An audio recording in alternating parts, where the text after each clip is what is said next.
Dictation start होगा 5 second बाद। Start. संतुलित विकास के लिए पर्यावरण संरक्षण इस समय की सबसे बड़ी जरूरत है। पर जैसे जैसे भौतिकता की अंधी दौड़ में हम आगे बढ़ रहे हैं, प्राकृतिक और जैविक आपदाओं को भी जैसे निमंत्रण देने लगे हैं। अभी जो कोविड-19 का भयावह दौर हम सभी झेल रहे हैं, उसके मूल में भी विकास की उपभोक्तावादी सोच ही प्रमुख है। याद रखें, प्रकृति और जीवन की उपेक्षा कर विकास को गति देने के प्रयास जब भी हुए हैं, उसका खमियाजा पूरी मानव जाति को भोगना पड़ा है। विश्वव्यापी महामारी के इस दौर में हमें विकास के साथ पर्यावरण अनुकूल नीतियों के आलोक में प्रकृति संरक्षण की हमारी सनातन भारतीय दृष्टि पर फिर से विचार करने की जरूरत है। यह बात ध्यान रखने की है कि योजनाओं और विकास में पर्यावरणीय पक्ष कहीं तिरोहित नहीं हो। कोई भी वैज्ञानिक विकास तभी सार्थक होता है जब तक उसमें पर्यावरण और पारिस्थितिकी संतुलन पर किसी स्तर पर कोई प्रहार नहीं हो। पर्यावरण का अर्थ है वह परिवृत्ति जो मनुष्य को चारों ओर से घेरे हुए हैं। इसी से जीवन पूरी तरह से जुड़ा हुआ है। यह घेरा संतुलित होता है तभी कोविड-19 और भीषण चक्रवात हमें झेलने पड़ते हैं। भारतीय सनातन दृष्टि प्रकृति पूजक रही है। इसके पीछे बड़ा वैज्ञानिक तथ्य भी यही है कि पारिस्थितिकी संतुलन बना रहे। तुलसीदास ने रामचरितमानस में बहुत पहले ही कह दिया था कि क्षति जल पावक गगन समीरा पंच रचित अति अधम शरीरा। पर हमने अंधाधुंध विकास और भौतिक उपलब्धियों की प्राप्ति की लिप्सा में मनुष्य के अस्तित्व से जुड़े इन पंचभूत तत्वों की ही उपेक्षा करनी प्रारंभ कर दी। पर्यावरण का यह जो विश्वव्यापी संकट पैदा हुआ है, मुझे लगता है उसका कारण प्रकृति से अपने आप को दूर कर पंचभूत तत्वों की उपेक्षा करना ही है। कोविड का यह जो संक्रमण तेजी से फैल रहा है, उसका कारण भी पर्यावरण असंतुलन और पारिस्थितिकी तंत्र से की जा रही छेड़छाड़ ही है। वनों की विकास ने पर्यावरण को सर्वाधिक बिगाड़ा है। तेजी से बढ़ती आबादी और उसके अनुपात में रहने वालों के लिए कम पड़ती जगहों से जंगल के जंगल तबाह होते जा रहे हैं। भीषण चक्रवाती तूफान पर्यावरण संरक्षण पर ध्यान नहीं देने का ही परिणाम है। कोविड के इस दौर में ऑक्सीजन की कमी को लेकर भी बहुत कुछ सामने आ रहा है। इसका कारण क्या है? हमने ऑक्सीजन की बात को सदा ही हल्के में लिया।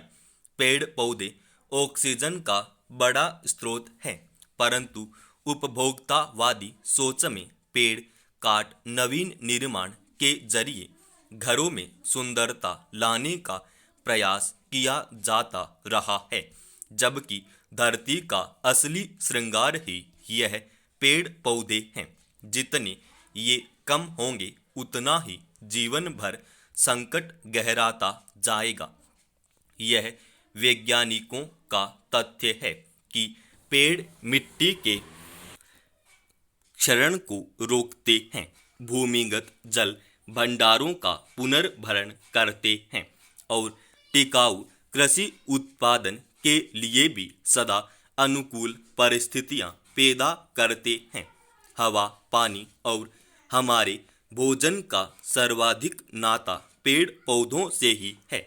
पेड़ों का अर्थ है ऑक्सीजन, इसलिए पेड़ काटने का अर्थ है पूरे पारिस्थितिकी तंत्र का गड़बड़ाना।